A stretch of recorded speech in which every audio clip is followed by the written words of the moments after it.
আসসালামু আলাইকুম। আশা করছি সবাই ভালো আছেন। 24 আপডেট নিউজ চ্যানেলের পক্ষ থেকে সবাইকে স্বাগতম জানাচ্ছি।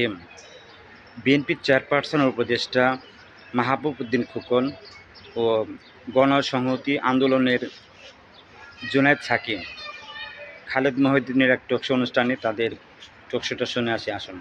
মেয়াদকাল এখনো ঘোষিত হয় নাই। কি প্রক্রিয়ায় পরবর্তী নির্বাচন হবে, কবে নাগাদ সেই নির্বাচন হবে, মোটামুটি একটা আভাস পাওয়া গেল। অনেক বিষয়গুলি এখন পর্যন্ত স্থির হয় নাই। সংস্কার কমিশন আসলে কি ধরনের রিপোর্ট দিবে, সেই রিপোর্টগুলি আসলে কে বাস্তবায়ন করবে, কিভাবে বাস্তবায়ন করবে, তাও এখন পর্যন্ত স্থির হয় নাই। এসব নিয়ে কথা বলার জন্য এখন আমাদের সাথে উপস্থিত আছেন বিএনপি চেয়ারপারসনের উপদেষ্টা ও সুপ্রিম কোর্ট আইনজীবী সমিতির সভাপতি ব্যারিস্টার মাহবুবুদ্দিন খোকন। ব্যারিস্টার মাহবুবুদ্দিন খোকন আমার খুব প্রিয় একজন মানুষ। আমাদের সাথে তিনি আমার বন্ধু, বড় ভাই এবং অনেক ঘনিষ্ঠতা তার সঙ্গে আমার রয়েছে। খোকন ভাই, আপনাকে অনেক ধন্যবাদ, আপনি আমাদের এখানে হ্যাঁ, উপস্থিত হয়েছেন। আপনাকে ধন্যবাদ জি, সকল শ্রোতা দর্শক ধন্যবাদ। জি। আমাদের সাথে আরও রয়েছে জনপ্রিয় রাজনৈতিক ভাষ্যকার, গণসংহতি আন্দোলনের প্রধান সমন্বয়কারী জনাব জুনায়েদ সাকিবের কথাও আলাদা করে বলতে হয়। আমরা একই সময় বিশ্ববিদ্যালয়ে পড়েছি, রাজনীতি করেছি। ওরকমভাবেও যদি বলি, সাকিব ভাই আমাদের প্রিয় ভাজন এবং শ্রদ্ধেয় রাজনীতিবিদদের অনেক বড় লম্বা তালিকার মধ্যে একদম উপরের দিকে শীর্ষে তালিকার একজন। সাকিব ভাই, আপনাকে অনেক ধন্যবাদ আমাদের সাথে যুক্ত হওয়ার জন্য, এবং আপনাকে আমরা কৃতজ্ঞতা জানাই আপনি আমাদের সাথে যুক্ত হয়েছেন এর জন্য, এবং নতুন বছরের শুভেচ্ছা আপনাদের দুজনকেই। আপনাকে ধন্যবাদ আমাকে আমন্ত্রণ জানানোর জন্য। খোকন ভাই, নতুন বছর, একটু একটু একটু একটু একটু সফট এবং হালকা মোলায়েম প্রশ্ন করি। যে বিদায় বছরে আপনার রাজনৈতিক ক্যারিয়ারে আমরা দুটি ঘটনা দেখেছি। যে এই সেপ্টেম্বরে বিএনপি আপনাকে শোকজ করেছিল, তারও আগে মার্চে সুপ্রিম কোর্ট আইনজীবী সমিতির সভাপতির দায়িত্ব গ্রহণ করায় জাতীয়তাবাদী আইনজীবী ফোরামের পদ থেকে অব্যাহতি দেওয়া। আপনার পদ নেওয়ার বিষয়টি বা সভাপতি পদের বিষয়টি বিএনপির অনেকে তখন আওয়ামী লীগের সঙ্গে আপনার আপোষ হিসেবে দেখেছিলেন। শোকজের জবাব কি দিয়েছিলেন কিনা, অগাস্টে পট পরিবর্তনের পরে কোনো চেঞ্জ এসেছিল কিনা? খোকন ভাই, খুব সংক্ষেপে যদি জানাতেন, আমাদের অনেক প্রশ্ন, অনেক আলোচনা রয়েছে আজকে। প্রথমত হলো যে সেই সময় সুপ্রিম কোর্ট 12 ইলেকশনে আমরা দলীয় মনোনয়ন দেওয়া হয়েছিল, আমাদের প্যানেল দেওয়া হয়েছিল। সে প্যানেলে আমরা এই নির্বাচন করেছিলাম। এর আগের বছর যেটা হলো যে আওয়ামী লীগ তো দখল টকল করে নিয়েছিল, আমরা প্রতিবাদ করছিলাম এবং আমরা নির্বাচন বর্জন করছিলাম সুপ্রিম কোর্ট 12 ইলেকশনে। এবং এবার কিন্তু গতবার কিন্তু আমি যতটুকু জানতাম, আমার কাছে সিক্রেট ইনফরমেশন ছিল, ডিবির হারুন শেখ হাসিনাকে বলেছেন যে উনি সুপ্রিম কোর্ট দিয়ে দেবে আওয়ামী লীগকে। এটা এই ধরনের আমার কাছে ছিল, কিন্তু হয়তো আমার কাছে ছিল না। নির্বাচন বন্ধ করছিলাম, সরে যাই, আমরা যাইনি। আমি বলছি আমি ইলেকশনের পিছনে থাকবো। সাবসিকুয়েন্টলি যখন কাউন্টিং হবে সেই সময় আমার বন্ধুরা, যা সহকর্মীরা, একজন দুজন তারা মনে করলো যে কি কারণে যায় নয় শোকজ করলো, এবং তারেক রহমান সাহেবের নামটা ব্যবহার করলেন আমাদের প্রিয় প্রিয় নেতার। এবং আমি সঙ্গে সঙ্গে সঙ্গে এটা প্রতিবাদ করলাম, দিলেন আসলে আমার তো দলীয় ইমান নিয়ে আমার কোনো প্রশ্ন হইতে পারে না। আমি এই দলের সৃষ্টি থেকে আমি ছিলাম, জাগো ছাত্র দল, জাতীয় ছাত্র দলের, তারপর সেন্ট্রালে, জেলাতে সব ছিলাম। এবং দীর্ঘদিন আমি এক জীবনে একটা দলে করেছি। আমার ইমানের কোনো কথা থাকতে পারে না। আমি হঠাৎ করে এটা একটু স্থগিত হয়ে গেলাম যে হঠাৎ করে সিদ্ধান্ত নিল কেন। পরে আমি বুঝতে পারছি এটা আসলে রাজনৈতিক কোনো কারণ, একজন ব্যক্তির কারণে, একজন আইনজীবীর কারণে এটা ঘটনা ঘটছে। পরে এটা প্রতিবাদ জানিয়েছিলাম আমি। সাবসিকুয়েন্টলি এটা আবার স্ট্যান্ডিং কমিটি বসছেন, মহাশরীফ সাহেব বসছেন, তারেক রহমান সাহেবের সঙ্গে আলোচনা করেছেন, এবং সঙ্গে সঙ্গে আবার এটা প্রত্যাহার করে নিলেন ওনারা, এবং তারেক রহমান সাহেবের সম্মতি ছিল। সো এটা এন্ড আপ। এবং উনি জানতেন না যে এই নির্বাচন ভোট গণনা বর্জন করবে, যে এটা উনি জানতেন না। ওকে। জানি এটা পরে পরে মিছান রাষ্ট্রীয় প্রত্যাহার করে নিল। আর যেটা হলো যে শোকজটা আসলে একটা আমাদের একটা সার্কুলার দেওয়া আছে, মোটরসাইকেল যদি সামনে থাকে তার শোকজ বইটা। আর আমি তো কখনোই মোটরসাইকেল, আমি কারো প্রমোট করি মোটরসাইকেল আনতে বা সামনে আনতে, কিন্তু এখন ধরেন আছে না আচ্ছা, এরকম, এটা আমি জানতাম। খারগেল খোকনরা শোকজ করেছিল, আমাকেও শোকজ আগে দিয়ে বলে যে গ্রামের স্ট্যান্ডিং অর্ডার আছে, মোটরসাইকেল থাকলে শোকজ করবে। আমি মোটরসাইকেল তো আমি ভাড়াও নিইনি, কারণ প্রমোটও করে নিয়ে আসছে, তারা আসছে।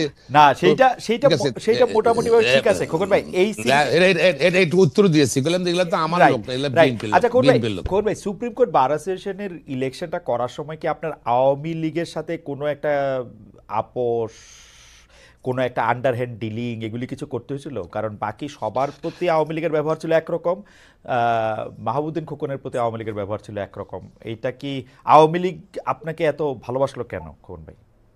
আওয়ামী লীগ মোটা ভালোবাসেনি আমার এখানে। আমি যেখানে আমার এখানে ভোটে আমি আপনার 6,000 ভোট কাস্ট হয়েছে, এখানে মধ্যে 2,500 ভোট ডিফারেন্স জিতার কথা ছিল।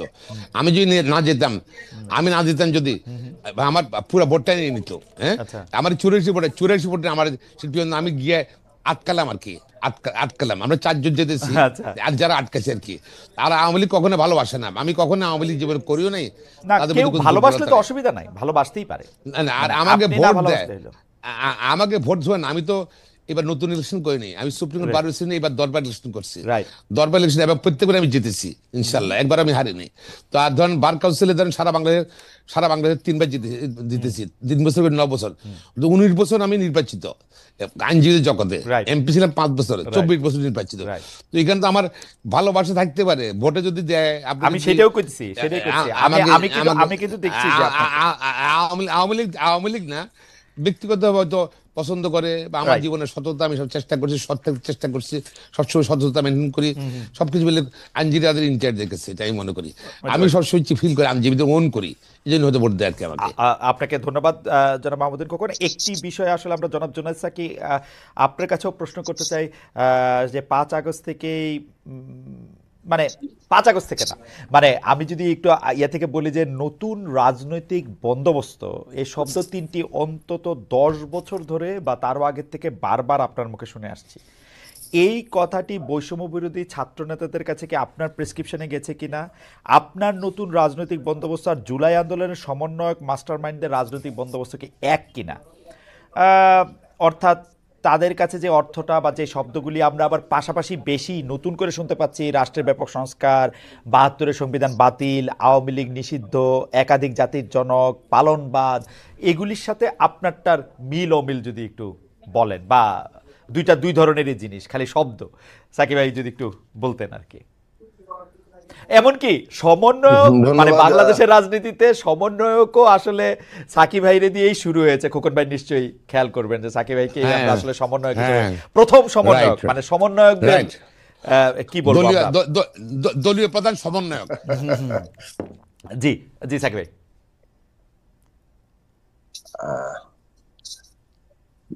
আহ, সবাইকে সালাম এবং শুভেচ্ছা জানাচ্ছি। আপনি যে প্রসঙ্গ তুলেছেন, এগুলো প্রত্যেকটা বিষয়ে আলোচনা করতে গেলে তো লম্বা সময় লাগবে। তবে আমি শুরু করি এই জায়গাটা থেকে, যে দেখুন, আমরা, আপনার নিজের খেয়াল আছে অন্তত পক্ষে, আপনি যখন বাংলাদেশের টেলিভিশনে কর্মরত ছিলেন, আপনার সাথে অন্তত মাসে একবার টক শোতে দেখা হতো প্রায়। Right. এবং আমরা যে বিষয়গুলো নিয়ে আলোচনা করছিলাম 11 সালের, যখন আমাদের রাজনৈতিক দলের জায়গা থেকে যদি দেখেন, আমরা কিন্তু রাষ্ট্রের গণতান্ত্রিক রূপান্তর কিংবা একটা আমূল রূপান্তরের কথা আমাদের প্রতিষ্ঠাকাল থেকে বলে আসছি। বিদ্যমান রাষ্ট্রটাকে আমরা এমন একটা রাষ্ট্র ব্যবস্থা যেটার মধ্যে গণতন্ত্রের জায়গাটা কেবলমাত্র নির্বাচনী গণতন্ত্রের মধ্যেই আবদ্ধ, সেটাও ঠিক মতো হয় না, এইভাবেই আমরা দেখেছি। এবং সেইখানে লুটেরা ধনিক শ্রেণীরই একটা ব্যাপক আধিপত্য, মানে রাষ্ট্র ক্ষমতা ব্যবহার করে লুটপাট করা, পাচার করা, সম্পদ আহরণ করা, এইটাই হচ্ছে প্রধান প্রবণতা। ফলে এই জায়গাটা, ক্ষমতার বিন্যাস এবং তার যে আর্থসামাজিক চেহারা, এই দুটোকে বদল ঘটানোর ব্যাপারে আমাদের প্রতিষ্ঠাকাল থেকে আমরা বলছি।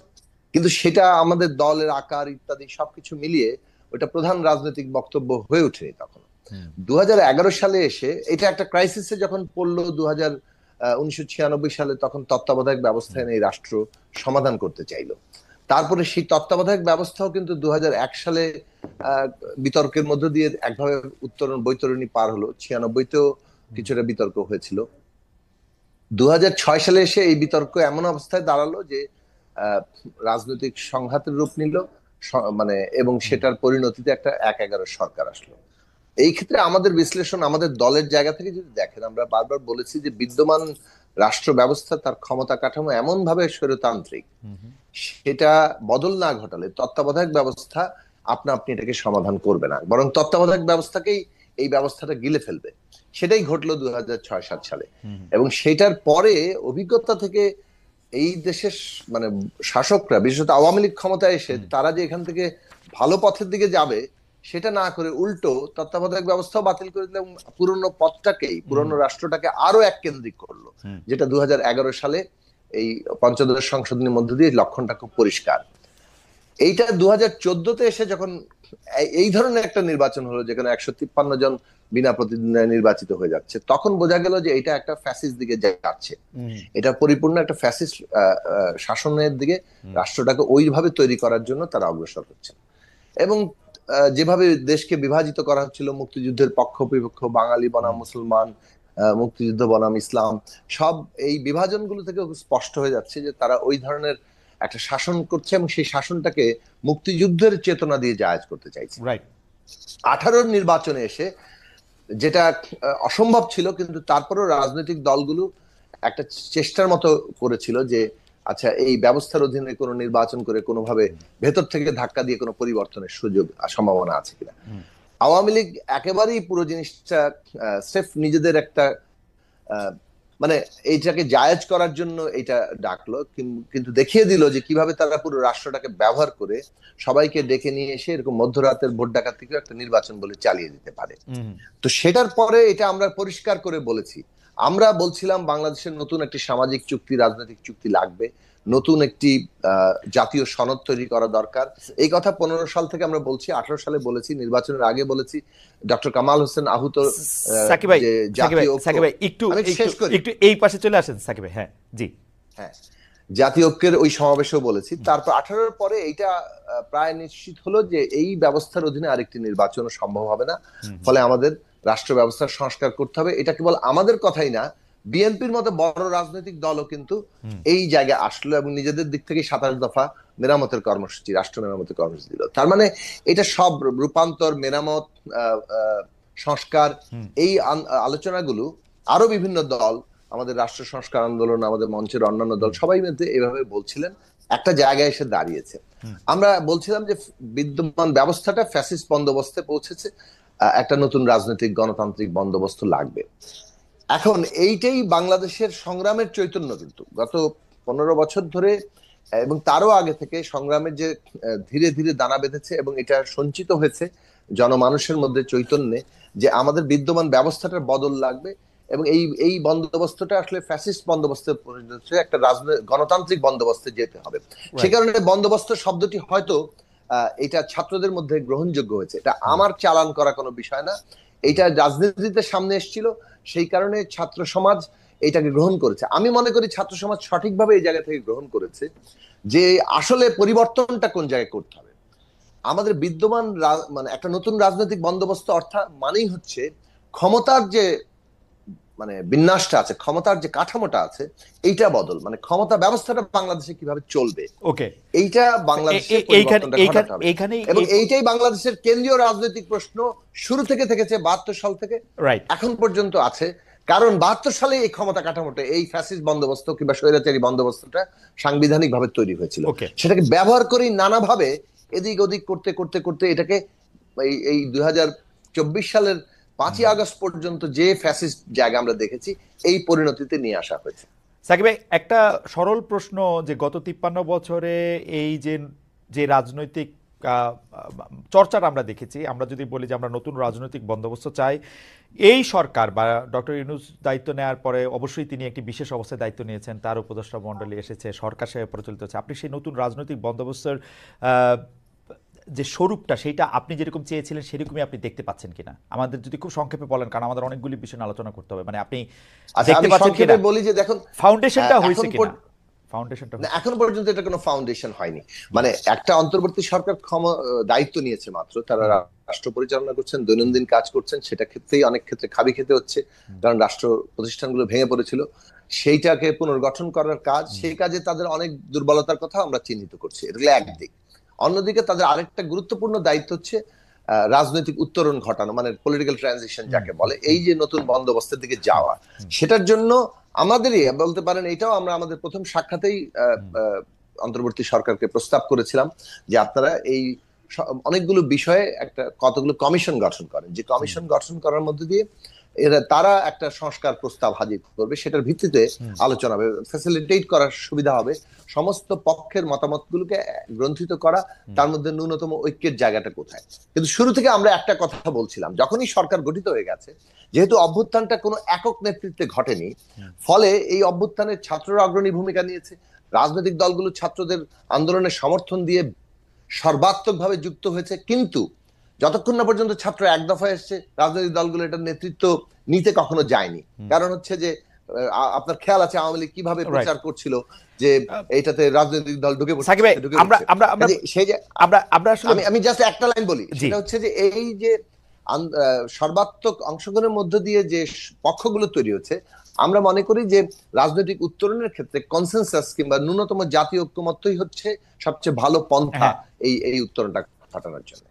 না সাকিব ভাই, আমি তো সেদিক থেকে বলবো যে এই উত্তরণ, রাজনৈতিক উত্তরণের দায়িত্বটা আছে, এখন সংস্কার কমিশনগুলো গঠিত হচ্ছে, এই আলাপ আলোচনার ভিত্তিতে পরিষ্কার হবে যে কতটা নতুন বন্দোবস্তে আমরা যেতে পারছি। কিন্তু এখন পর্যন্ত আপনার কাছে মনে হচ্ছে যে এই 4 মাস 4.5 মাস বা যতটা সময় হোক না কেন, সেই ফাউন্ডেশনটা এখনো প্রতিষ্ঠিত হয় নাই, আপনি ওয়েট করছেন যে সংস্কার কমিশন কি বলে সেটা বলার থেকে, মানে নতুন রাজনৈতিক বন্দোবস্তের ক্ষেত্রে ফাউন্ডেশনটা হয় নাই, মানে এই যে সংস্কার প্রস্তাবগুলো আসবে, সরকার আমাদের সাথে আলোচনায় বসবে, তার মধ্যে দিয়ে কতটুকু ন্যূনতম ঐক্যমত্য হচ্ছে এবং সেইটা কতটা সিগনিফিকেন্ট পরিবর্তন ঘটাচ্ছে ক্ষমতা কাঠামোর, তার উপরে অনেকটা পরিষ্কার হবে, তার উপরে অনেকটা আমরা কোন দিকে যাচ্ছি। ওকে ওকে ওকে পরিষ্কার। ব্যারিস্টার মাহমুদুদ্দিন খোকন, আমাদের একটা মানে কি বলে একটা একটা একটা একটা জরুরি বিষয় নিয়ে আপনার কাছে একটু আমাদের জানতে হবে। সাকিব ভাই, আপনাকেও এই বিষয়ে আমরা একটু আপনার মতামত জানতে চাইবো যে হাইকোর্টের রায়ে সম্প্রতি আমরা জানি যে ত্রয়োদশ সংশোধনী বহাল হয়েছে, ফিরে এসেছে তত্ত্বাবধায়ক সরকার। এখন ত্রয়োদশ সংশোধনী বহাল হইলে যেটা মুশকিল সেটা হলো যে এর প্রধান কে হবেন, এর ব্যাপ্তি কতটা থাকবে, সেটা একদম স্পষ্ট ত্রয়োদশ সংশোধনীতে আছে। এবং ত্রয়োদশ সংশোধনী দিয়ে কিন্তু আমরা 2টা ইলেকশনও করছি, আসলে অ্যাকচুয়ালি 3টা, 96টা, 2001-এরটা, টু সাম এক্সটেন্ট 2007-এরটাও আসলে। তো ওইটা আমরা ইলেকশনটা আমরা আমরা 8 আর কি না, 8-এ হয়েছে না ইলেকশনটা, 8-এ হ্যাঁ 2008-এর ডিসেম্বরে। তো এখন কি হবে? হ্যাঁ, এখন কি হবে? ত্রয়োদশ সংশোধনে যদি বহাল হয় তাহলে প্রধান উপদেষ্টা কার হওয়া উচিত? ত্রয়োদশ সংশোধনে যদি বহাল হয়, এই অন্তর্বর্তীকালীন সরকার বা তত্ত্বাবধায়ক সরকারের মেয়াদটা কত হওয়া উচিত? আপনি খেয়াল করেন যে আপনাকে যখন একটা প্রশ্ন করা হয়েছিল, তখন আপনি একটা সংবাদ মাধ্যমে বলছেন যে তত্ত্বাবধায়ক সরকার সংবিধানে অ্যাক্টিভ হয়ে গেছে। আপনাকে যখন আবার প্রশ্ন করা হয়েছে তাহলে কি 3 মাসে নির্বাচন করতে হবে, এই প্রসঙ্গে আপনি বলছেন হিসাব করলে তো তাই আসে। খবর ভাই, আমাদের আরেকটু বলবেন কিনা? ধন্যবাদ। প্রথমত হলো আপনার ডেভেলপমেন্ট, তো জোনাই সাকিব সাহেব বলছেন, পরিবর্তন সম্বন্ধে আমি আপনাদের পয়েন্ট চলে আসবো। আমাদের সংস্কার, যেটা সংস্কার কিন্তু দীর্ঘদিনের এটা ডিমান্ড, পাবলিক ডিমান্ড হয়ে গেছে। কারণ আর শুধু ইলেকশন সিস্টেম না, শুধু ইলেকশন দিন গণতন্ত্র না, ইলেকশন দিন তো গণতন্ত্র ছিলই না। ডেমোক্রেটিক কান্ট্রিতে প্রতিদিন ডেমোক্রেসি থাকবে, প্রতিটি সিচুয়েশনে ডেমোক্রেসি গণতন্ত্র থাকবে, কিন্তু সেই সিচুয়েশনে বাংলাদেশ ছিল না। 1, 2 হলো অর্থনৈতিক যেটা সুষম বন্টন, সম্পদের সুষম বন্টন, সেটা কিন্তু পুরো লুটের কাছে চলে যাচ্ছে আস্তে আস্তে আমাদের সমাজ ব্যবস্থায়। এবং সব দেখেন আপনি, এটা ধরেন এখন যেরকম ক্ষতি আসতেছে দীর্ঘদিন থেকে আর চলছে, বিগত 15 বছরে এটা একদম এটা মানে এগ্রেসিভ ওয়েতে চলে গেছে, এবং সমগ্র টাকা, ব্যাংকের টাকা বলেন, যাই বলেন, সব সম্পদ কিন্তু কিছু লোক, এগুলি নিয়ে কোনো তর্কই নাই। কিন্তু যে জিনিসটা আমরা বুঝি না, এই জিনিসটা আমরা সবাই মানছি, মানে দুর্নীতি করতে করতে সকল প্রতিষ্ঠান ধ্বংস করা। আমাকে কেউ কেউ বলে আমি নাকি দিনে রাতে সারাক্ষণ খালি শেখ হাসিনা সরকারের গালাগালি দিয়ে, এটা আমি বলবোই, যতবার আমি সুযোগ পাই ততবার বলবো। এটা নিয়ে আসলে কারো মতামতের কোনো সুযোগ নেই। আপনি যদি ত্রয়োদশ সংশোধনী বহাল হইলে তাহলে কি হবে একটু বলেন। যেটা আমি আগে বলেছি আপনার, সেটাই একই কথা বলবো যে ত্রয়োদশ সংশোধনী বহাল হয় যদি, তাহলে তো তত্ত্বাবধায়ক সরকার ব্যবস্থা চলে আসছে, তত্ত্বাবধায়ক সরকার, এবং সেখানের মধ্যে হাইকোর্টের যে জাজমেন্ট, সেখানে কিন্তু রিভাইভ করলো তত্ত্বাবধায়ক সরকারটা, এবং আরো কিছু কিছু অ্যামেন্ডমেন্ট করলে বাতিল করলো সংবিধানে, বাকিটা রাজনীতি ছেড়ে দিল, পার্লামেন্ট ছেড়ে দিচ্ছে। তো যদি আমি কনসেন্ট করি তত্ত্বাবধায়ক সরকার যদি রিভাইভ করে, তাহলে যে আগে যেভাবে ছিল সেভাবে চলে আসার কথা। টাইম ফ্রেম ওদের 90 দিন চলে আসার কথা। তারপর তিনি প্রধান হবেন, আপনার দায়িত্ব নেবেন, তারা বলা সবকিছু চলে আসার কথা। এখন তো হাইকোর্টে জাজমেন্টের পর তো সরকার পক্ষ থেকে কোনো আনুষ্ঠানিক প্রতিক্রিয়া দেখিনি আমরা। তো সরকার কিভাবে হ্যান্ডেল করবেন এটা, সেটাও এখনো স্পষ্ট নয়। আবার ওনার সংস্কার কথা বলছেন, সংস্কারের মধ্যে কি সংস্কার, আসলে সংস্কারটা হলো কি, সংস্কারটা আমাদের অস্পষ্ট অ্যাকচুয়ালি। সংস্কারে কোনো গাইডলাইন নেই যে এই আমাদের সাফার করছে, এই আমাদের ল্যাকুইন আছে, আমরা এগুলোর থেকে এইভাবে সংস্কার চাই, ওয়াইড রেখেছে। এবং সংস্কার এখন কি ওয়াইডে উনি সাবজেক্ট দেন, যে গাইডলাইন দেন, এইটা আমরা কি চিন্তা করেন, ওকে, যাদের কিন্তু ওয়াইড রেখেছে। এবং কি আসছে সংস্কারে সেটাও জানছি না আমরা। তবে আমরা খবর ভাই, অর্থনৈতিক ব্যবস্থা, আমরা খবর ভাই আপনাকে ধন্যবাদ জানাই। আমরা এই জায়গায় একটু সাকিব ভাইকে শুনি। সাকিব ভাই, আপনি কি মনে করেন যে এইটা যদি, কারণ আমি যতটুক রায়টা শুনছি বা পড়ছি সেটার মধ্যে বলছে যে ত্রয়োদশ সংশোধনী যে অবস্থায় ছিল সেই অবস্থায় ফেরত গেছে, যে অবস্থায় ছিল সেই অবস্থায় ফেরত গেছে। তো সেইটার ডাইরেক্টিভগুলি তো স্পষ্ট, 90 দিনের মধ্যে নির্বাচন করতে হবে, এই সেই আপনি জানেন যে কে তত্ত্বাবধায়ক সরকারের প্রধান হবে, তিনি কিভাবে একটা উপদেষ্টা পরিষদ গঠন করবেন। এইটার সাথে কি এইটার একটা ঝামেলা কি লাগলো তাহলে, বা ঝামেলাটা কি আছে, কেউ কি পরে চ্যালেঞ্জ করতে পারবে? আচ্ছা, আমি আপনার এই প্রশ্নে আসার আগে ওই আগের প্রশ্ন থেকে একটু বলি যে একটা, এই যে নতুন বন্দোবস্তের কথা আমরা বারবার বলছিলাম, সেটার একটা বড় জায়গা হচ্ছে যে একটা ইনক্লুসিভ বাংলাদেশ, মানে একটা ফিলসফিক্যাল দিক তো আছে। একটা মানে বাংলাদেশটা যেভাবে পত্তনটা 72 সালের সংবিধানের মাধ্যমে ঘটেছে, যেটা প্রতিশ্রুতি ছিল একটা ইনক্লুসিভ বাংলাদেশ করবে, সেই 72 সালের সংবিধান সেই ইনক্লুসিভ বাংলাদেশের মানে ক্ষমতা কাঠামো, তার আদর্শিক কাঠামো ইনক্লুসিভ বাংলাদেশের ক্ষেত্রে একটা সমস্যা তৈরি করেছে। তো আমরা একটা ইনক্লুসিভ বাংলাদেশ, অর্থাৎ ধর্ম, জাতি, বর্ণ, লিঙ্গীয় পরিচয়ের দ্বারা কেউ কাউকে মানে বৈষম্য করবে না, রাজনৈতিক বিশ্বাস, জীবন চর্চা, কারোর এইটা মানুষ নাগরিককে কোনো বৈষম্য, কোনো পরিচয় দিয়ে বৈষম্য করা যাবে না, নাগরিকের উপর দাঁড়াবে রাষ্ট্র। সেই জায়গাটা আমাদের তৈরি করা দরকার। সেটা করতে গেলে ক্ষমতার বিন্যাসটা সেভাবে হতে হবে। ক্ষমতাটা ব্যবহার করে পুরো একটা যে লুটপাট, দেন দরবার, ক্লায়েন্ট মক্কেল তন্ত্র, এটা এতদিন বাংলাদেশ চলেছে, এটা চলবে না। বাংলাদেশ যে অর্থনীতির আকার দাঁড়াচ্ছে, এটাকে একটা নিয়মের মধ্যে আনতে হবে, রুলস অফ দি গেম জায়গায় যেতে হবে।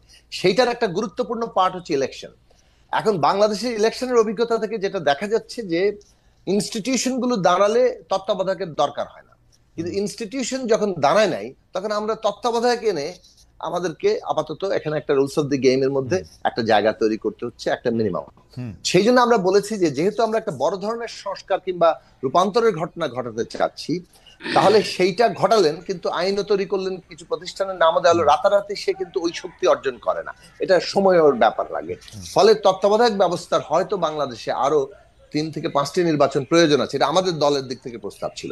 কিন্তু পরে আমরা যখন 31 দফায় এসেছি, তখন সেটা মোটামুটি ভাবে এই বার দেওয়া হয়নি, মানে আপাতত তত্ত্বাবধায়ক ব্যবস্থা কায়েম করা হবে। এখন প্রশ্ন হচ্ছে এই তত্ত্বাবধায়ক ব্যবস্থাটা যেটা বাতিল হয়ে গেছিল, সেটা সেই বাতিল হওয়ার কাজটি যখন না সাকিব ভাই, আমরা শেষ করি, আমি আইনি সাকিব ভাই, আমরা এটা কভার করতেই পারবো না। আপনি যদি এইটাতে বলেন যে এখন ত্রয়োদশ সংশোধনী সংবিধানে যে অবস্থায় ছিল সে অবস্থায় আবার ফেরত গেছে, এইটারে আপনারা আসলে এটা নিয়ে ভাবছেন কিনা, এই অবস্থায় ফেরত গেলে এখন তাহলে কি হবে? হ্যাঁ, ফেরত গেছে, কিন্তু আপনার খেয়াল রাখতে হবে মাঝখানে একটা বড় ঘটনা ঘটেছে। 5ই আগস্টে ওই একটা সরকার উৎখাত হয়েছে, এবং যখন উৎখাত হয়েছে তখন ওই রকম কোনো বিধানের জায়গা ছিল না, ফলে একটা সাংবিধানিক দিক থেকে একটা শূন্যতার পরিস্থিতি তৈরি হয়েছিল। সেই জন্য সুপ্রিম কোর্টের কাছে পরামর্শ চাওয়া হয়েছে।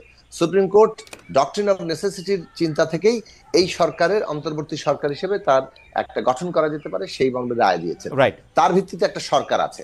এখন তত্ত্বাবধায়ক সরকার ব্যবস্থা সংবিধানে বহাল হওয়ার কারণে অটোমেটিক্যালি কার্যকর হয়ে যায় কিনা, এ নিয়ে আবারও সুপ্রিম কোর্টের কাছে যেতে হবে। এই কারণে এখন কিন্তু কোনো সংসদ নেই আমার কাছে, আমি কিন্তু 100% কোনো সংসদ নেই, আমি কিন্তু 100% সাকিব ভাই, আমি কিন্তু 100% আপনার সাথে একমত। এটা সুপ্রিম কোর্টে গিয়ে জিজ্ঞেস করতে হবে, আমরা এটা খোকন ভাইকেও জানতে চাইবো। কিন্তু আপনি সরকারের দেখেন, সরকার প্রতিক্রিয়ায় জানাইলো যে না এটা ঠিক হয়েছে, এটা ভালো হয়েছে, হ্যান হয়েছে, ত্যান হয়েছে, কিন্তু এইটার মধ্যে যে একটা প্যাচটা লাগলো, এইটা সরকার এখন পর্যন্ত গেছে কিনা খোকন ভাই নিশ্চয়ই এখন খোঁজ নিলে জানতে পারবেন, খোকন ভাই আমাদের জানাতে পারবেন। কিন্তু সাকিব ভাই, এটা সরকার যাইতেছে না কেন, মানে সরকার এগুলির এত হালকাভাবে নিতেছে কেন ঘটনাগুলাকে? দেখুন, এখন মূল প্রশ্নটা হচ্ছে যে অন্তর্বর্তী সরকার একটা নির্বাচন করে সংবিধানের যে পরিবর্তনগুলো আমাদের লক্ষ্য, সেই জায়গায় যদি আমাদের ন্যূনতম ঐক্যমত্য হয় যে কি কি পরিবর্তন আমরা আনছি, সেগুলো যখন আগামী সংসদের মধ্যে দিয়ে এই পরিবর্তনগুলো ঘটবে, একটা গণতান্ত্রিক সংবিধান প্রতিষ্ঠা হবে, সেইখানে তত্ত্বাবধায়ক ব্যবস্থা কি হুবহু এইভাবেই থাকবে, নাকি এরও কিছু পরিমার্জন পরিবর্ধন মানে প্রয়োজন পড়বে, সেটা কিন্তু রাজনৈতিক দলগুলোর আলোচনার মধ্যে আসবে। আমরা রাজনৈতিক দলগুলো কর্মসূচিতে বলেছি একটা নির্বাচনকালীন নিরপেক্ষ সরকারের প্রয়োজনীয়তা আছে, সেটার কাঠামোগত জায়গা এটাতে যেভাবে ডিফাইন করা ছিল সেভাবেই থাকবে, নাকি আপনার যেমন আমাদের প্রস্তাব হচ্ছে উচ্চ কক্ষ গঠিত হলে উচ্চ না সাকিব ভাই, এটা আবার আরেকটা আলোচনা, সাকিব ভাই এটা আবার আরেকটা আলোচনা, ফলে আমি বলছি যে এটা আরেকটা আলোচনা। কিন্তু আমি যে জিনিসটা বুঝতে পারতেছি সাকিব ভাই, আমি আসতেছি আপনার কাছে, আমি যে জিনিসটা বুঝতেছি না সেটা একটু খোকন ভাইয়ের কাছে জানতে চাই যে খোকন ভাই, অ্যাটর্নি জেনারেলের মনে তো প্রথম প্রশ্ন হওয়া উচিত ছিল যদি ত্রয়োদশ সংশোধনী আগের পর্যায়ে ফিরে আসে তাইলে আমরা ডিউরেশনটা কি পাইতেছি। ঠিক আছে, ওইটার মধ্যে কিন্তু তত্ত্বাবধায়ক সরকার মানে ত্রয়োদশ সংশোধনীর মধ্যে দিয়েও কিন্তু ডক্টর ইউনূস অন্তর্বর্তীকালীন সরকারের প্রধান হইতে পারেন, কনসেনসাস হলে কোনো অসুবিধা নাই। প্রধান বিচারপতিদের পাওয়া যায় নাই, অন্য বিচারকদের পাওয়া যায় না, একজনের এটা পাওয়া গেছে, এতে কোনো সমস্যা নাই। কিন্তু ডিউরেশন কখন গিয়ে কি করবে এগুলির ব্যাপারে একটা ডাইরেক্টিভস নেওয়া দরকার ছিল না? আমি একটু আগে বলেছি সরকার পক্ষ থেকে স্পষ্ট কোনো বক্তব্য আসেনি এখনো, যা সেটাই। তবে আমি যেটা মনে করি, যেটা আমার তো একটা চেঞ্জ অফ সার্কামস্টেন্সেস, কারণ কি 5ই আগস্টে একটা অন্তর্বর্তী সরকার আসছে এবং সমগ্র জাতির আশা আকাঙ্ক্ষার প্রতীক সেই, এবং জাতি ঐক্যবদ্ধভাবে কিন্তু বর্তমান সরকারকে সমর্থন দিচ্ছে এবং উইথ চেঞ্জ এবং রেডিক্যাল চেঞ্জ হবে এটা আশা করছে। এই জন্যই পরিবর্তন যেটা বিএনপিও বলেছে বা অন্য রাষ্ট্রীয় সংস্কার দরকার। এখন যেটা হলো যে এটাকে ওভারকাম করতে হলে আমি মনে করি যেটা করতে পারবে যদি এটাকে আপিল করে, যেহেতু আমাদের প্রেজেন্ট সিচুয়েশনের কারণে গিয়ে সরকার এবং রাজনৈতিক সরকার নাই, সবকিছু মিলে তখন হয়তো সুপ্রিম কোর্টে আপিল করলে আপিল ডিভিশন থেকে হয়তো কোনো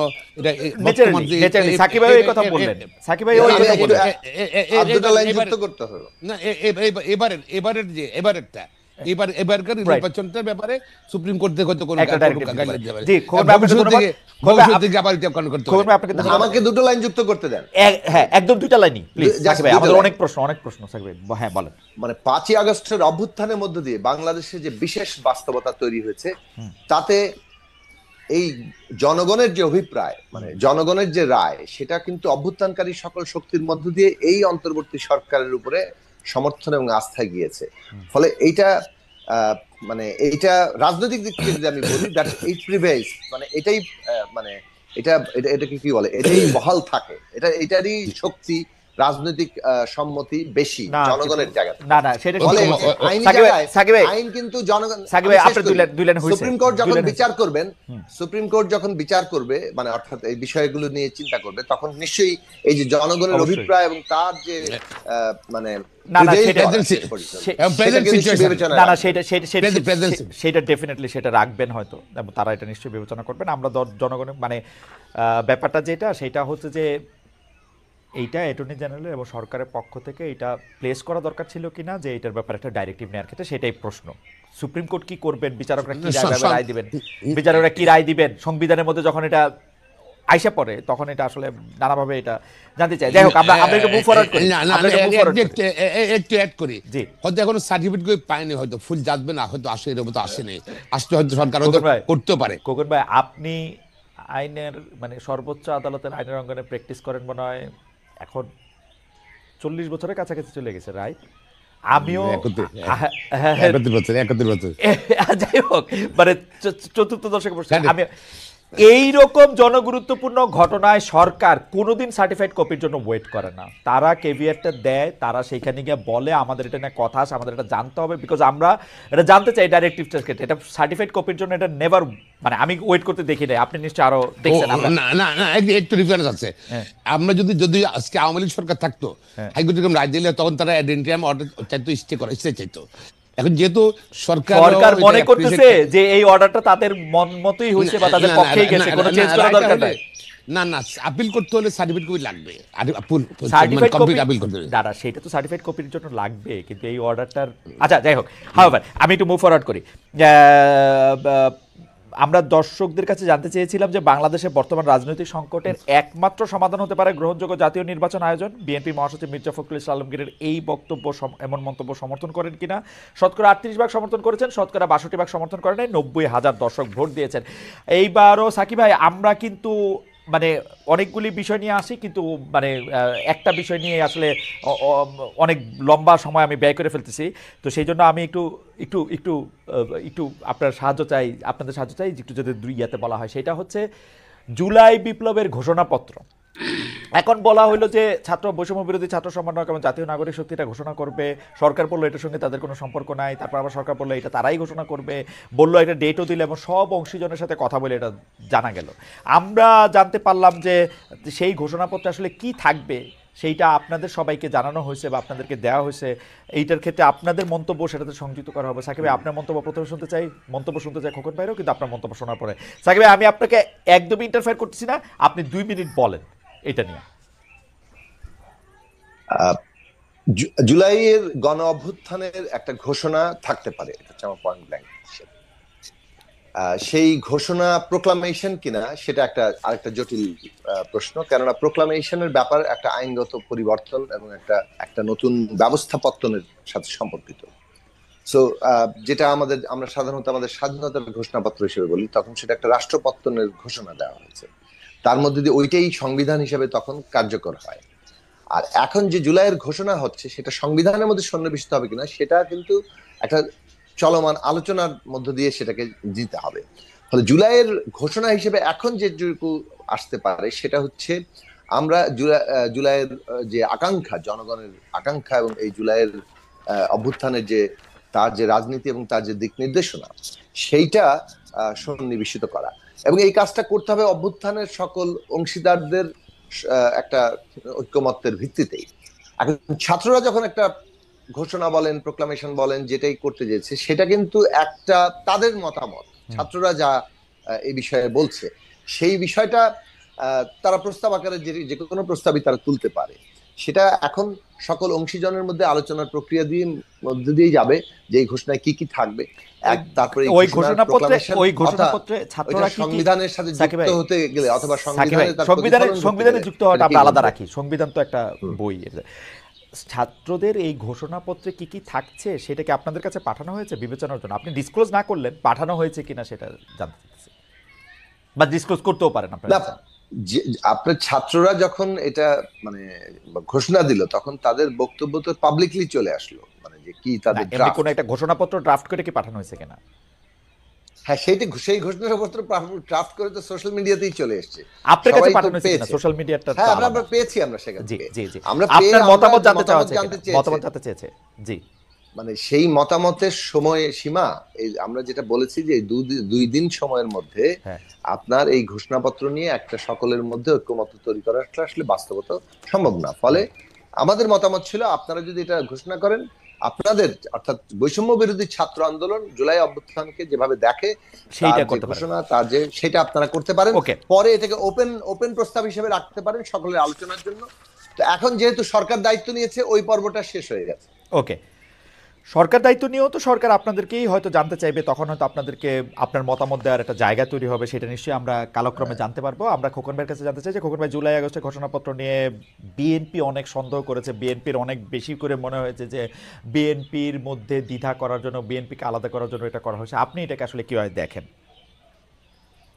ধন্যবাদ। আমি আসলে এভাবে জুলাই আগস্টে তো যে পরিবর্তনটা আসলো এটা 15 বছরের বিচ্ছিন্ন করে দেখার সুযোগ নেই। 15-16 বছর নির্যাতন, অত্যাচার, ভোটবিহীন, লুটপাট, অপশাসন সবকিছুর কিন্তু বহিঃপ্রকাশ করেছে ছাত্ররা। সামনে ছিল, সামনে জাতি তাদের সমর্থন দিয়েছে, এটা বহিঃপ্রকাশ চলে পারে না। এটা বিচ্ছিন্ন করে দেখার কোনো সুযোগ আমি দেখি না।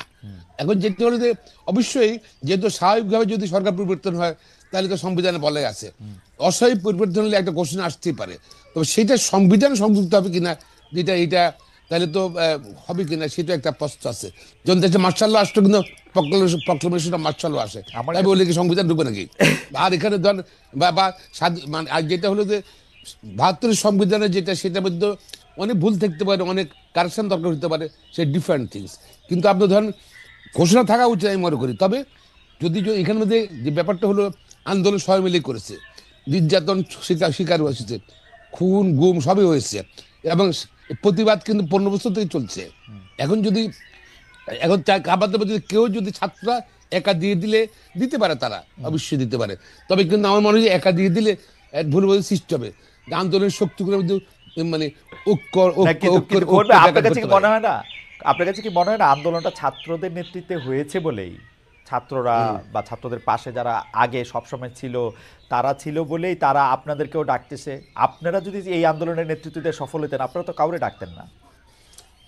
আপনি ধরেন এটা শুনেন, আপনি কি শুধু ছাত্ররা কি শুধু এরা কোন দল? ছাত্ররা যারা আন্দোলন নেতৃত্ব দিয়েছে তারা কোন রাজনৈতিক দলের ছিল নাকি? তারা তো নিরপেক্ষ ছিল, বাট নিরপেক্ষ ছিল। কিন্তু এখানে কিন্তু যে সব ছাত্ররা, এখানে ছাত্র দল ছিল, কৃষক ছিল, শ্রমিক ছিল, রিক্সাওয়ালা ছিল, বা অন্যান্য রাজনৈতিক দলগুলো ছিল যারা পরিবর্তন করেছে, রাজনৈতিক দলগুলো সমর্থন ছিল, তাদের কর্মীরা ছিল, ছাত্র কর্মীরা ছিল, সবাই মিলে, এবং দেশবাসী সাপোর্ট দিয়ে গেছে।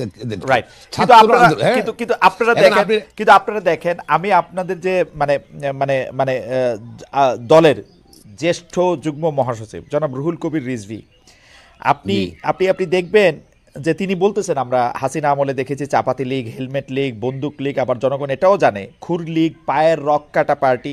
এরা কারা জনগণ কি জানে না? কারা পায়ের রক কাটে তাদের জনগণ ঠিকই চিনে। এই সরকারের সাথে জামায়াতে ইসলামের প্রতি ঘনিষ্ঠতা ইঙ্গিত করেই বলা হচ্ছে না? দেখেন এখানের মধ্যে শোনেন, এখন যে সরকার তো একটা অস্বাভাবিক সরকারটা আসছে, এই সরকারকে ব্যর্থ করার জন্য অনেক রকম ষড়যন্ত্র হবে, চলতে থাকবে যে নির্বাচন না হওয়া পর্যন্ত, যে জনপ্রতিনিধির ক্ষমতা না যাবে পর্যন্ত। এবং শত্রু থাকে, সব ষড়যন্ত্র করতে পারে, আভ্যন্তরীণ শক্তি ষড়যন্ত্র করতে পারে, এমনকি প্রতিটি সরকার, যে সরকার পালিয়ে গেছে বাংলাদেশ থেকে, তা ষড়যন্ত্র করতে পারে। এবং এটা আবার সরকারের ভিতরেও কিন্তু বর্তমান গভর্নমেন্টের ভিতরে তাদের যে আপনার প্রেতাত্মা নাই সেটা বলতে পারেন না। আপনারা কি এখন আপনারা এই প্রেতাত্মাটারে অনেক বেশি ভয় পাইতেছেন, মনে করতেছেন যে এটা সাংঘাতিক? আমি না, সব জাতি ভয় পাচ্ছে, জাতি ভয় পাচ্ছে যে কোনোভাবে যদি আমাদের আন্দোলনের বন্ধুরা সবাই আমরা একত্রে থাকি, একত্রে থেকে আমরা গণতন্ত্র ফিরে আনি। এই জন্য কি জনাব তারেক রহমান দেশে আসতেছেন না? না, তারেক রহমান সাহেব তো উনি তো অসুস্থ, আপনারা জানেন পুরোপুরি।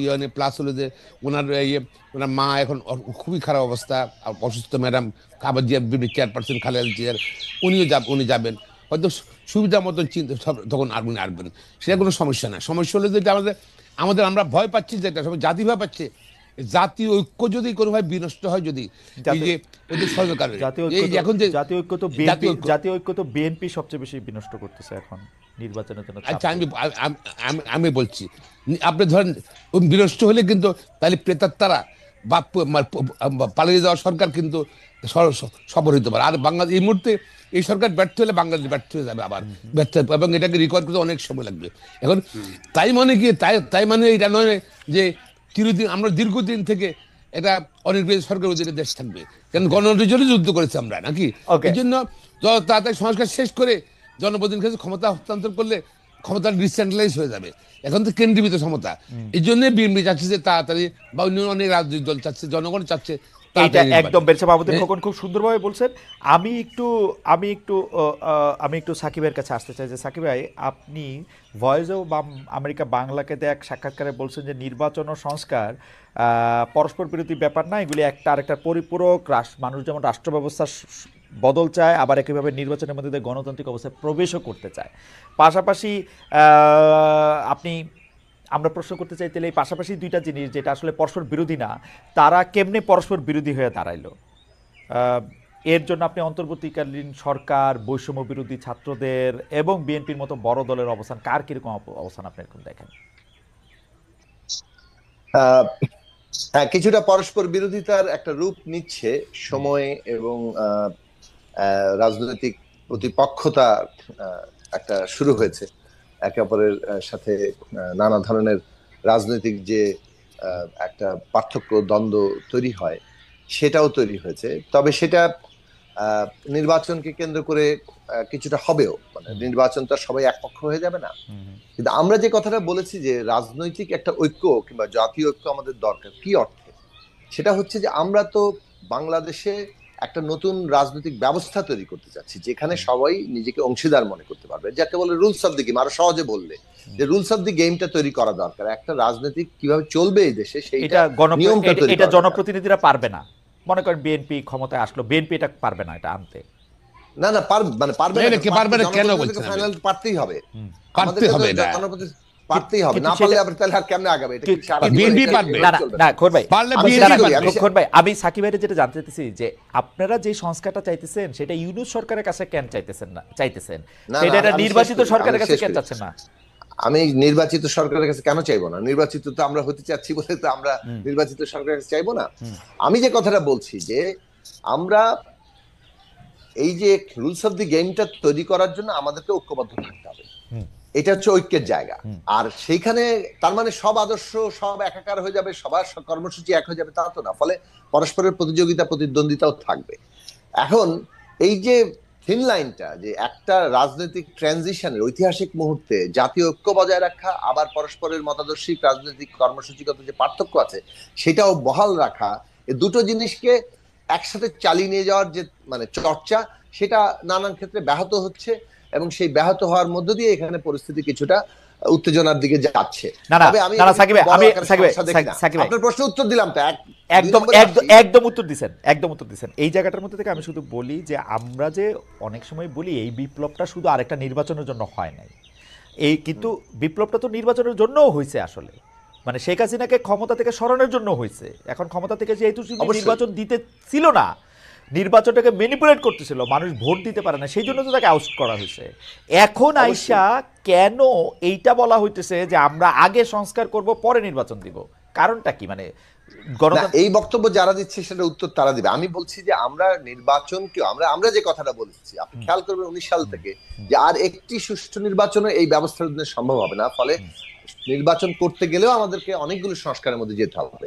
আমরা যেটা বলেছি, অন্তর্বর্তী সরকার সংস্কার প্রক্রিয়াটাকে ফ্যাসিলিটেট করবে। এই যে যেমন সংস্কারের প্রস্তাব তৈরি হচ্ছে, ন্যূনতম জাতীয় ঐক্যমত্য তৈরি হবে, কোনগুলো নির্বাচনের আগেই করা সম্ভব, কোনগুলো সংসদ মানে একটা নির্বাচিত সংসদ লাগবে, সেই সংসদে যেগুলো যাবে সেগুলো আগে আমাদের মধ্যে কোনো রাজনৈতিক ঐক্য চুক্তিনামা কিংবা কোনো আইনি বাধ্যবাধকতা তৈরি হবে কিনা, এগুলো অনেকগুলো প্রশ্ন আলোচনা। কিন্তু সাকিব ভাই সরল প্রশ্ন, এই সাকিব ভাই একটা সরল প্রশ্ন, সংস্কার কমিশনগুলিও কেন এই সরকারের করতে হবে? আসলে কি এই সরকার আইন শৃঙ্খলা পরিস্থিতি ভালো করে আনবে, লেভেল প্লেইং ফিল্ড তৈরি করবে, নির্বাচনে মানুষকে অংশগ্রহণ করতে ডাকবে, মানুষ নির্বাচনে অংশগ্রহণ করবে, যারা নির্বাচনে পাশ করে যাবে তারা এগুলি করবে। সহজ না হিসাবটা? সংস্কার একটা অভিজ্ঞতার জায়গা আছে, সেক্ষেত্রে বাংলাদেশে অভিজ্ঞতার জায়গা হচ্ছে যে মানে 90-এর গণ অভ্যুত্থানের আগে 3 জোটের রূপরেখা, সেই রূপরেখা আসলে বাস্তবায়িত হয়নি, সংস্কারের অঙ্গীকারও বাস্তবায়িত হয়নি, যার ফলে এই প্রশ্নগুলোতে যে একটা সাধারণভাবে মানুষের আকাঙ্ক্ষাগত মানে জায়গা তৈরি হয়, সেইটা বাস্তবায়নের মানে অভিজ্ঞতার সংকটের কারণে, অভিজ্ঞতার যে সংকট বলছি মানে অভিজ্ঞতার ফলে, মানে অর্থাৎ বাস্তবায়ন না হওয়ার অভিজ্ঞতার ফলে তাদের জন আকাঙ্ক্ষার জায়গা হচ্ছে যে অন্তর্বর্তী সরকারকেও এই সংস্কার প্রক্রিয়াকে ফ্যাসিলিটেট করার কাজে একটা তাৎপর্যপূর্ণ অগ্রগতি ঘটাতে হবে, না হলে পুরো জিনিসটা ঠিক মতো নাও হতে পারে। এখন এই কথাটা কিন্তু রাজনৈতিক দলের দিক থেকে উঠেছিল। আমরা আমাদের মানে বিএনপি তো মানে একটা বড় রাজনৈতিক দল, সম্ভাব্য ক্ষমতায় যেতে পারে, এটা তারা মনে করার যথেষ্ট কারণ আছে, সুতরাং তারা বলবে যে আমরা ক্ষমতায় গেলে এটা করব।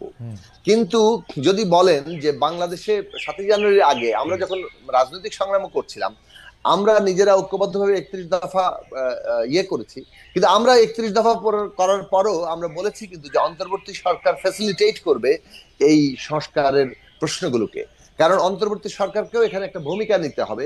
ওই পরিস্থিতিতে ছিল যে একটা রাজনৈতিক বন্দোবস্তে যেতে হলে তখনকার পরিস্থিতিতে সবগুলো দলের মধ্যে মিনিমাম একটা কর্মসূচি তো খালি হবে না, একটা আন্ডারস্ট্যান্ডিং বন্দোবস্ত মানে কিন্তু কেবলমাত্র দলীয় প্রস্তাব বাস্তবায়ন করা না, সবগুলো দলের মধ্যে রাজনৈতিক পক্ষগুলোর মধ্যে একটা নতুন একটা সমঝোতাও, নতুন সমঝোতাটা প্রতিষ্ঠা করাটার কাজটা কিন্তু একটা অন্তর্বর্তী সরকারের আপনার জন্য সব কথা সাকিব ভাই, আপনার জন্য সব কথা ভুলে যায়, আপনার সব কথা খালি শুনতে ইচ্ছা করে।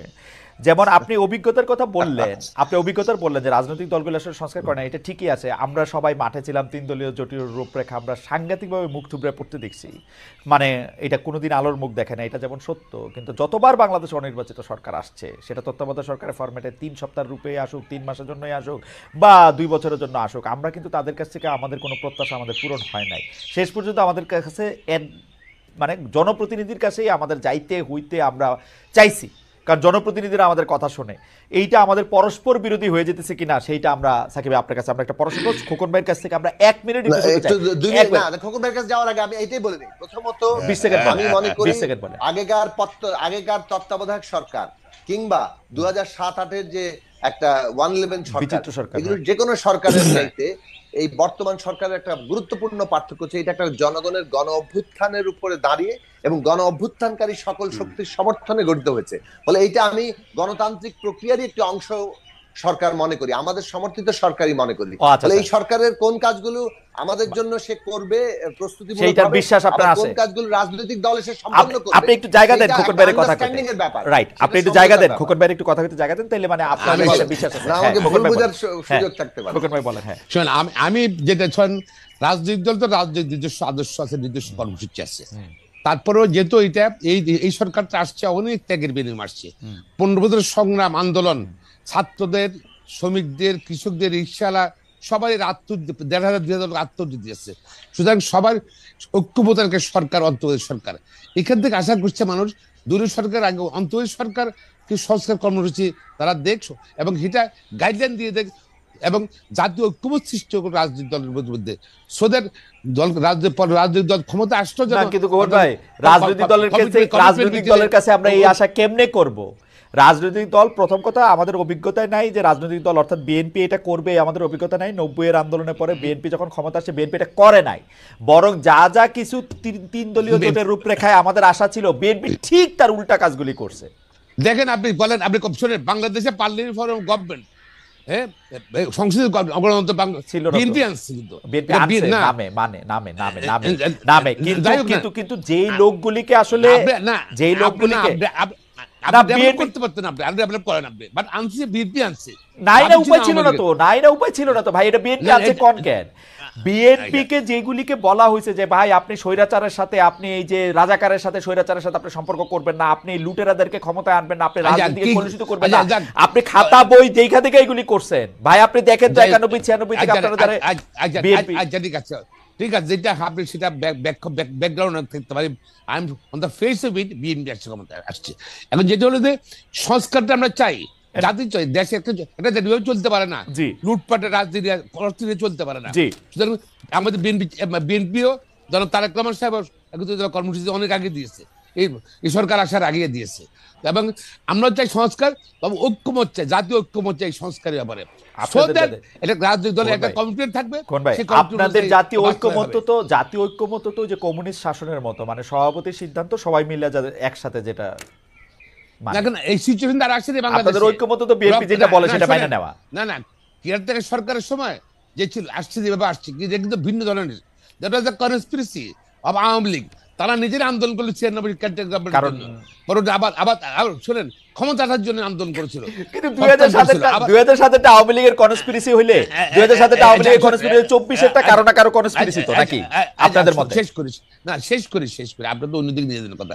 আওয়ামী লীগ বাতিল করলে পারলো, এই কেয়ারটেকার গভর্নমেন্ট আওয়ামী লীগ বাতিল করলো, দেখেন কোর্ট ছিল, তার কোর্ট তো সব আওয়ামী লীগের ছিল, তারা তো মানে সিঁড়িতে উপরে উঠে সিঁড়ি ফেলে দিল। সুতরাং আমরা চাই, আমরা যেটা চাচ্ছি, আমি আবার রিপিট করছি, আমরা চাই মানে আর্থিক সংস্কার, মানুষের জীবনযাত্রার পরিবর্তন আসুক। বাংলাদেশে কোনো 15 বছর কোনো ইনভেস্টমেন্ট, আপনারা ওয়েট করেন, আপনারা 2-3 বছর ওয়েট করেন, এরা কিছুটা সংস্কার করুক, তারপর আপনার ইলেকশনের কথা বলুন। না আমরা না, কেন সংস্কার আর নির্বাচন একসাথে চলতে পারে না? আর উনা পারে না, কেন পারবে না? কেন পারে? সরকারের একটা প্রায়োরিটি আছে না, তাহলে তো মানুষ যদি ধারণা করে যদি এগুলো সংস্কার কথা বলা হচ্ছে শুধু ক্ষমতা থাকার জন্য। অবশ্যই সাকিব ভাই আপনি বলেন, কিন্তু আপনি ওই যে আগের মতো হন যে আপনি 30 সেকেন্ডে কথা শেষ করতে পারেন, যত লম্বা কথাই হোক 30 সেকেন্ড, কারণ আমাদের প্রশ্ন রয়েছে, আমাদের যাইতে হবে। এক সংস্কারের নির্বাচনের জন্যই অনেকগুলো সংস্কার দরকার, সেগুলো সুনির্দিষ্ট করতে হবে।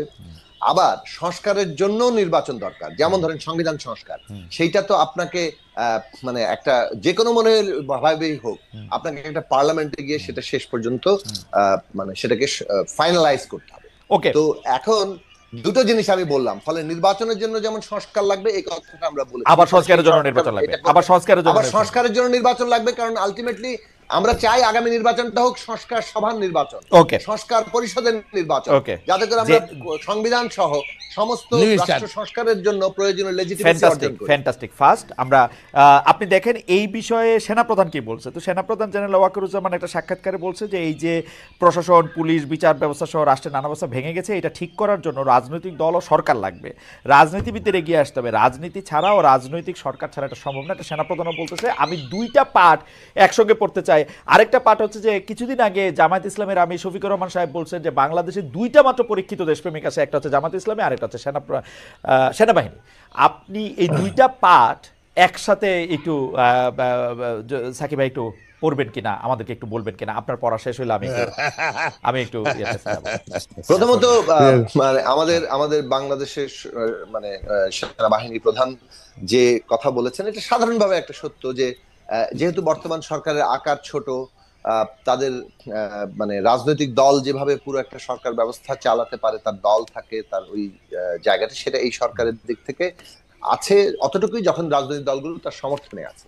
সেই জায়গায় যদি সমর্থন এবং সরকারের সাথে সংযোগের জায়গাটা যাতে দৃঢ় হয় তার জন্য আমরা প্রস্তাব করেছিলাম। এখনো জাতীয় রাজনৈতিক সেই কাউন্সিল গঠিত হয়নি, যার ফলে অনেক ক্ষেত্রেই ব্যত্যয় ঘটছে, যার ফলে অনেক ক্ষেত্রে এই সারা দেশে আইন শৃঙ্খলা পরিস্থিতি নিয়ে সেনাবাহিনী যেভাবে উপলব্ধি করেছে তারা তাদের কথা বলেছেন।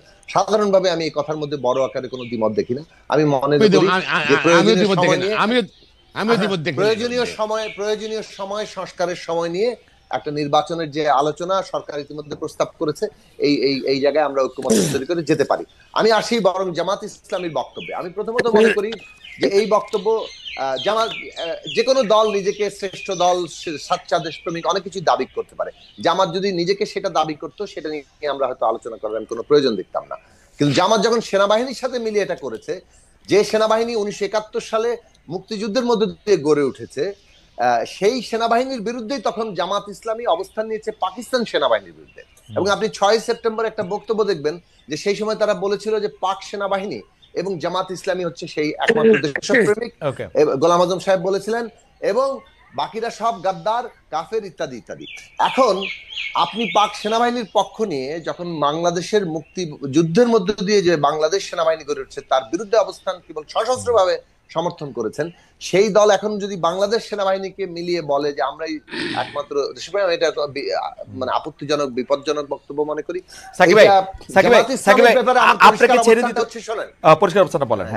লাস্ট লাইনটা বলি, 1971 সালে তাদের যে রাজনৈতিক ভূমিকা বাংলাদেশের উত্থানের বিরুদ্ধে, তারা রাজনৈতিক সিদ্ধান্ত নিয়েছে, সে বিষয়ে এখন পর্যন্ত তাদের কোনো স্পষ্ট ব্যাখ্যা আমরা জানি না। তাদের রাজনীতির ভুল, গণহত্যার কোনো না কোনো ফর্মে অংশীদার হওয়ার কারণে তাদের ক্ষমা চাওয়া, এই বিষয়গুলো এখনো না জানা বাংলাদেশের জবাবদিহিতাহীন রাজনীতির একটা বৈশিষ্ট্য। আওয়ামী লীগ একইভাবে জামাত ইসলামের পথ অনুসরণ করে জুলাই বিপ্লবের এই নির্বিচার যে হত্যাকাণ্ড তারা করেছে, ন্যূনতম রিপেন্টেন্স, ন্যূনতম অনুতাপ অনুশোচনা আমরা দেখছি না। এই জবাবদিহিতাহীন রাজনীতির বিরুদ্ধে নতুন বন্দোবস্ত দরকার। ধন্যবাদ সাকিব ভাই, আপনাকে ধন্যবাদ। আপনাকে চলে যেতে হবে, আমরা আপনাকে ছেড়েও দিচ্ছি আসলে, কারণ চ্যানেল 24 আমাদেরকে এতক্ষণ সরাসরি সম্প্রচার করছিল, তারা এখন টপ অফ দ্য আওয়ার নিউজের জন্য চলে যাবে। আমরা সাকিব ভাই আপনাকে ধন্যবাদ জানাচ্ছি। তবে আপনি যে কথাগুলি তুলেছেন ব্যারিস্টার মাহমুদ্দিন খোকনের কাছ থেকে আমরা এই কথাগুলির ব্যাপারে একটু বিএনপির প্রেক্ষিতে এবং ওইটাও আমরা একটু জানতে চাইবো যে আপনার মন্তব্য কি জনাব মাহমুদ্দিন খোকন। না, প্রথম হলো জামাত ইসলাম যদি তার দল শ্রেষ্ঠ বলতে পারে পৃথিবীতে বা বাংলাদেশে, সেটা তারা বলতে পারে। সেনাবাহিনীকে দলে যদি যেভাবে কথা বলছে সেটা মনে হয় এটা হওয়াটা উচিত। জাতীয় সেনা বললে আমাদের জাতীয় সম্পদ সবার। আর শুধু দুই দেশপ্রেমিক বাংলাদেশ যারা দেশকে ভালোবাসে, দেশে যারা নাগরিক সবাই দেশপ্রেমিক আমি মনে করি। এইভাবে ঠিক না। এবং আমরা ন্যাশনালিস্ট, বিএনপি তো বাংলাদেশি রাজনীতি করে, বাংলাদেশি ন্যাশনালিজম রাজনীতি করে, ন্যাশনালিস্ট ইয়ার। বাংলাদেশকে মাকে যেরকম ভালোবাসি, বাংলাদেশকে আমরা আমার মায়ের মতো ভালোবাসি। সকল তারেক রহমান সাহেব বিশেষ করে, বেগম খালেদা বিশ্বাস করে, আমাদের সকল নেতা কর্মী একভাবে বিশ্বাস করি আমরা। বাংলাদেশ আমাদের জীবন, খোকন ভাই, খোকন আমার ভাই, এটা জীবন। পরিষ্কার। সুতরাং খোকন ভাই আবারও একটু আমি যে মানে বিএনপির দ্বিতীয় শীর্ষ নেতা ভারপ্রাপ্ত চেয়ারম্যান জনাব তারেক রহমান সম্পর্কে জানতে চাই যে আমরা আসলে একটা গুজব এরকম প্রায় শুনি বা একটা কথা এরকম শুনি যে জনাব তারেক রহমান এখনো বাংলাদেশে ফিরে আসার জন্য যথেষ্ট নিরাপদ মনে করছেন না বলেই এখন পর্যন্ত তিনি লন্ডনে আছেন। এই বিষয়টি কি আসলে ঠিক কিনা? তার দেশে আসলে তার কোনো রকম হুমকি, তার নিরাপত্তার ব্যাপারে আপনারা আসলে কোনো রকম কোনো শঙ্কা আপনাদের রয়েছে কিনা? Hey, আমার hey, Tamid, আমার Tamid, can you, Tamid, yeah, can you release Mr. Saki? Yeah, okay, জি, আ- আ- আমি আমি মনে করি না এরকম যে উনি বাই দিস টাইম গত 15 বছরে উনি পরীক্ষিত একজন নেতা হয়ে গেছে, এবং বাংলাদেশের ধরেন এত অত্যাচার, এত নির্যাতন, বেগম খালেদা জিয়াকে চেয়ারপারসন তাকে বুঝেছি, শেষ বুঝছি। করে দিবে, তারেক রহমান সাহেব শেষ করে দিবে, সব শেষ করে দিয়েছিল, বিএনপি শেষ করে দিবে। কিন্তু তারেক রহমান সাহেব বেগম খালেদা জিয়ার উপস্থিতিতে, উনি হ্যাঁ, অসুস্থতা বা জেলে স্ক্রিনে থাকাকালীন আছে। সময় উনি দলকে গছিয়েছেন, এবং উনি অত্যন্ত জনপ্রিয়। আচ্ছা, ওকে, জনগণের তার হলো শক্তি, জনগণের তার হলো ভরসা, ওকে। জনগণের তাকে পাড়া দেবে। আমি মনে করি এর কোনো সমস্যা নেই, এর কোনো, আমি আপনারা মনে এরকম করি কোনো না আমি নিরাপত্তার চিন্তা অবস্থা করি বোধ করছেন না। আপনাকে অনেক ধন্যবাদ। সাকিব ভাই কি আমাদের সঙ্গে আছেন, না সাকিব ভাই চলে গেছেন? সাকিব ভাই আরেকটি অনুষ্ঠানে যোগ দিতে হবে আছি। বলেছেন। সাকিব ভাই একটা লাইন কি বলবেন? আমরা শেষ করে দিব অনুষ্ঠান। হ্যাঁ, বলেন। না, সেটা হচ্ছে জনাব তারেক রহমানের দেশে না ফেরাটা বাংলাদেশের রাজনীতিতে কোনো প্রভাব রাখতে পারে কিনা, সেটা -1-2 অংশ কিনা, এরকম নানা ধরনের প্রশ্ন আমরা শুনতেছি, গুজব শুনতেছি, এবং তিনি নিরাপদ না বাংলাদেশে আসলে সেরকম শুনতেছি যে কোনো একটা প্রতিবিপ্লব বা অন্য কারণে তাকে হয়তো। আপনার টেকটা একটু শুনতে চাই। আমি মনে করি যে এই গণ অভ্যুত্থান নিজেই এইসব -2, -1, -3 কোনো কিছু এইসব রাজনীতির বিরুদ্ধে জনতার রায়। আমাদেরকে একটা গণতান্ত্রিক রাজনৈতিক ব্যবস্থা গড়ে তুলতে হবে যেখানে কোনো কিছু মাইনাস টাইনাস হবে না। জনগণ ঠিক করবে কাকে পছন্দ করবে, কাকে পছন্দ করবে না, তার ভিত্তিতে রাজনীতি চলবে। সেই এক্স্যাক্টলি। জায়গাটা, ফলে আমি মনে করি যে তারেক রহমান সাহেবের কোনোভাবেই বাংলাদেশে আসার ক্ষেত্রে এখন এই ধরনের কোনো বাধা আমি দেখি না। ফলে বাট ওকে, বিএনপি ঠিক করবে তারেক আচ্ছা, রহমান সাহেব আচ্ছা, কখন আচ্ছা, আসবেন, বাধা না তিনি দেখলে আপনি কিভাবে কি একটু ঠিক করবেন। রাজনীতি দেখেন? জনাব তারেক রহমানকে ওয়েট করতেছেন for something? Is there any politics behind ah, it? আমি না ঠিক না না, এক্স্যাক্টলি আমি জানি না। আমি মনে হয় যে বিএনপি ভালো উত্তর দিতে পারবে এটা। আমি আমি আমার মানে ম্যাডাম, কাছে মনে হয়েছে মানে যে যদি যদি তারেক, ম্যাডাম আমার কাছে ম্যাডাম মনে হয়েছে যে ম্যাডাম তার অসুস্থ বিরুদ্ধে যে তো। মামলাগুলো আছে তিনি বোধহয় মামলা বিচার না সাকিব ভাই, আপনি প্রক্রিয়ায় আপনি আপনি মামলাগুলো হিসাবটা দেখেন সাকিব ভাই, চেষ্টা করছেন। মামলা উনি মামলা লন্ডন থেকেই উঠা যাইতেছে, বাংলাদেশ আসলে কি হবে? উঠবে। না না না না না না না, শোনেন, মামলা অবশ্য শেষ হয়ে আসছে, মামলা কোনো এই ব্যাপার না। তাহলে ম্যাডাম তো ব্যাপার, অসুস্থ, হ্যাঁ, সম্ভবত ম্যাডাম সেটাও হতে বোধহয় পারে, পারিবারিক বিষয় থাকতে চিকিৎসা, পারে। ম্যাডাম যদি শারীরিক ফিজিক্যালি ফিট হলে উনি ফ্লাই করে বিদেশ চিকিৎসা করবেন, চিকিৎসা করলে হয়তো তারপরে উনি সিদ্ধান্ত নেবেন বাংলাদেশে আসাটা। মানে আসলে আমি এটা মনে নিয়ে করি এই মন্তব্য করাটাই কোনো অর্থের না। আমার মনে হয় যে আমার তিনি মনে হয় যে নিশ্চয়ই ঠিক আছে, আমরা বুঝবেন যে আমরা রাজনৈতিক ভাবে তার দেশে আসা কখন তার জন্য সবচেয়ে মানে এটা মানে উনি ভালো এটা সিদ্ধান্ত উনি নেবেন। ভালো বোঝেন। ঠিক আছে, উনি আমরা ঠিক আমরা করবেন। তাহলে আজকের অনুষ্ঠান এখানে শেষ করি। এটা বছরের প্রথম অনুষ্ঠান ছিল, খুবই মানে চমৎকার একটি আলোচনার মধ্যে দিয়ে বেড়েছে মাহমুদুল খোকন এবং জনাব সাকি আমাদের অনেকগুলি বিষয় আলোকিত করেছেন। আপনাদেরকে অনেক অনেক অনেক অনেক আমি ধন্যবাদ এবং শুভেচ্ছা জানাতে চাই। এবং দর্শক, আগামী সপ্তাহে নিশ্চয়ই দেখা হবে নতুন কোনো অতিথির সঙ্গে। এবং আমি একটু ঘোষণা দিয়ে রাখতে চাই, আগামী সপ্তাহের অনুষ্ঠানটা আমরা মঙ্গলবার না করে আমরা বুধবার করব একই সময়ের মধ্যে। আমাদের একটু কারিগরি এবং অন্যান্য সমস্যার কারণে আমরা আগামী সপ্তাহের অনুষ্ঠানটা 7 তারিখ না করে 8 তারিখে রাত 9টার সময় আমরা করব। আপনাদের সবাইকে অনেক অনেক শুভেচ্ছা এবং ধন্যবাদ।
হুম